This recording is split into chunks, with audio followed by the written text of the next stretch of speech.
Hi, this is Stephanie Miller from The Stephanie Miller Show. Please enjoy this exclusive clip from my show on Political Voices Network.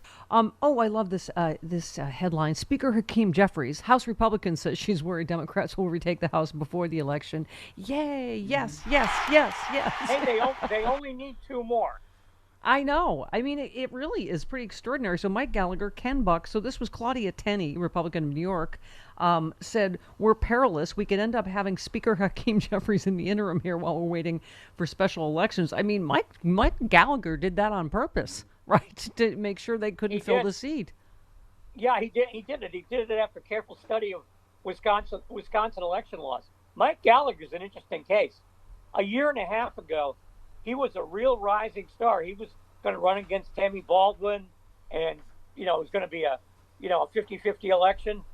And now he doesn't even want to be in the House of Representatives anymore. Yeah, but make sure he'll probably be turning up on MSNBC sometime in the next couple weeks. So Matt Gaetz, who obviously led the effort to oust McCarthy, said he's just not ready to support a new motion to vacate filed by Marjorie Taylor Greene. He said the same thing. If we vacated the speaker, we'd end up with a Democrat. He said, I love how much people are saying Speaker Hakeem Jeffries. Mm-hmm. He said, I worry we've got Republicans who would vote for Hakeem Jeffries at this point. I really do. I take no joy in saying that. Oh, I take a lot of joy.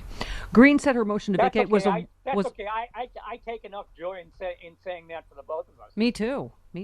She said her motion to vacate was a warning to Johnson. She said, I don't wish to inflict pain on our conference or throw the House into chaos. Marjorie Taylor Greene said she doesn't want chaos. Okay, but so what happens now? So this is like a warning shot. She said, depending on what he does next. Well, so now what happens, Charlie? Well, there really isn't any next. They got the budget settled finally. There isn't a next that's going to come along, down the line. They don't do confirmations in the House, so she can't raise hell about that. Right. And besides, it's time for them all to run for re-election again. By the way, Chip Roy. Is that which? Both. It's both who he is and what he does. Well, yes. Yes. It's a putt-putt. It's a putt-putt outside of Lubbock. It's Andrew Roy Rogers. Tough to trust any politician with no discernible last name. Yeah, he is furious about the. He said we did not authorize this. He's talking about the budget, and yes, an omnibus with a $200 million in it for a new FBI headquarters. So I don't know. Now they're anti-FBI because something witch hunt Trump. I don't know. Yeah, that's exactly right. Okay. The word has gone out from Mar-a-Lago. Right. That the eye of Sauron is on the FBI now. And by the way, as I keep saying, Charlie, they were one of the big factors, in Trump's win. The dirty New York FBI and them leaking stuff to Giuliani. God. Yeah. Comey had a renegade bureau on his hands and didn't know how to handle it. Yeah. Okay. So, I've just been dwelling, because of today's, big Supreme Court hearing on. Yeah. I can never pronounce this. Mifepristone. Yes. I got it right. This was next in my stack for you, but go ahead. Yes, Supreme Court watcher, please. No, but I all I can think of is all those people who accuse those of us who were voting for Hillary for being quote unquote blackmailed over the federal courts. Yeah, exactly. Yet another reason, Stephanie, why I know you're going to die mad. Yeah. Well, yeah. Oh, have I mentioned that before? Okay. A couple of times. Okay. Yes. So as Charlie just said, the Supreme Court hears a sensitive case on the availability of abortion pills.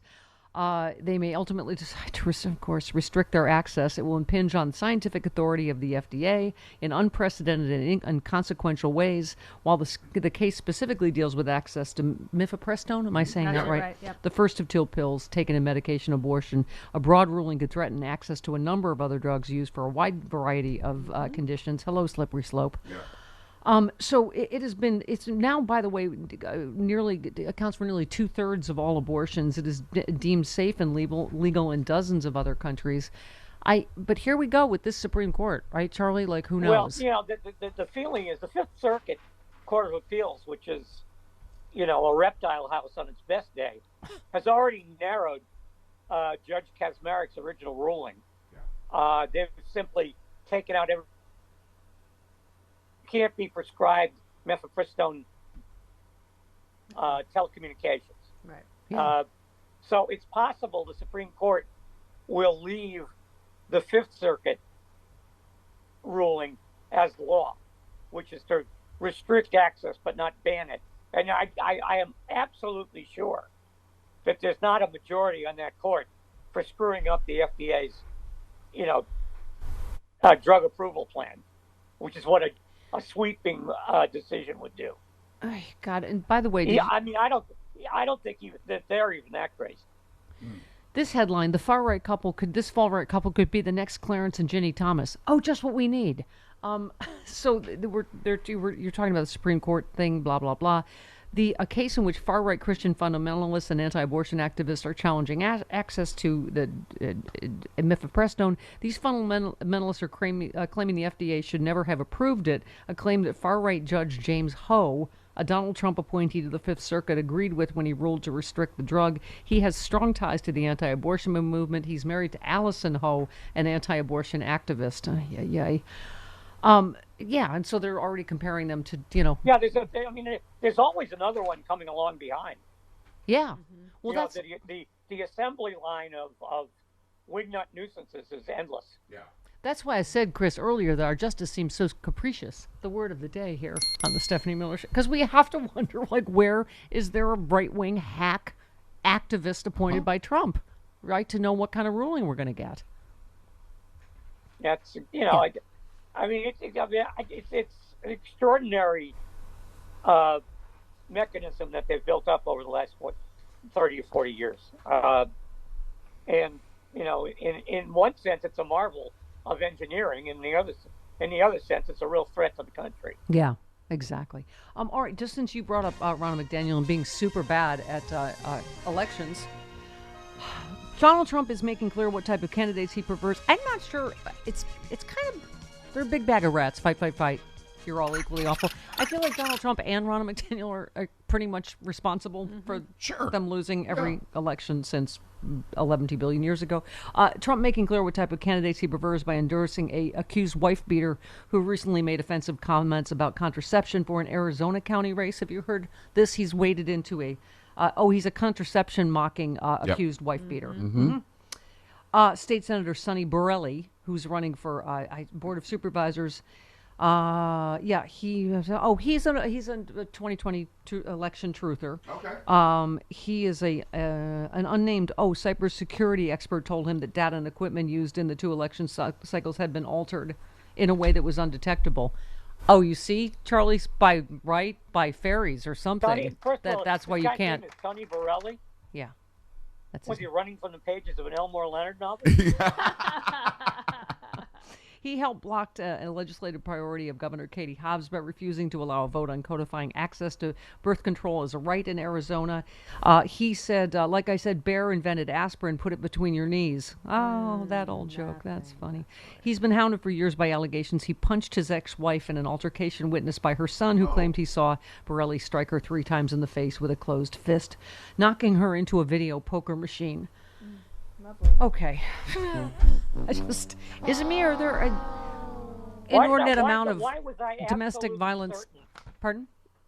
Why was I absolutely certain that there was a video poker game involved? Right. Somewhere. That sounded like In this story. Yeah. Yeah. It sounded right. Trump is also responsible for giving Sherrod Brown a real break in Ohio. Yes. Like which lunatic is that? Begins with an M, I think. I forget that guy. It's just part of the misogyny to me, Charlie, that ran through the Trump administration. I can't remember all of them, but there seemed like an extraordinary amount of men that were accused of domestic violence, and Trump would always, of course, defend them, right? He very strongly denies it. Then there's Matt Gaetz, who's a lover and not a fighter. Right. Okay. But was it a Patria-sending caller? Yes. Damien in York, Pennsylvania says, to the Patria-sending troll from North Carolina, you're right, Jen Psaki and Simone Sanders did work for Democratic administrations. Did you also know MSNBC personalities Nicole Wallace worked for W? Joe Scarborough was a Republican congressman. Michael Steele's a former RNC chair. Yet somehow they managed to avoid aiding and abetting insurrection. Mm-hmm. Funny how some people can do that. I guess what I'm saying is, nice try, dumbass.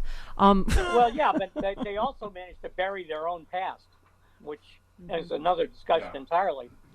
But they didn't commit crimes, which Ron McDaniel did. No, okay, yeah, but I'm not defending. I'm not both Allegedly. siding this at all. I mean, what Ron McDaniel did, especially in Michigan, is, you know, I hate to use this phrase this morning, but it's a bridge too far. Yeah. Yeah. No, that's, you know, and I thought that's what Rachel, as usual, was brilliant about, is putting it in the larger. I thought she was very, very sharp and very on point. Yeah. But you know, the idea that, look, I'm opposed. I have always been opposed for years about, you know, making journalism a second career for out of work political hacks. Yeah. But, you know, that horse is out of the barn, over the hill, and being served up as dog food in Japan by now. Yeah. But we were saying she's also, I guess, an expert at being bad at her job and losing elections. So what is she an expert in? I wrote that the other day. I said, leaving aside everything else, why would you hire this woman? She left the Republican Party in the hands of a madman, completely broke. Yeah. And she's lost every election cycle over which she's ever presided. Yeah. Exactly. Yeah, exactly.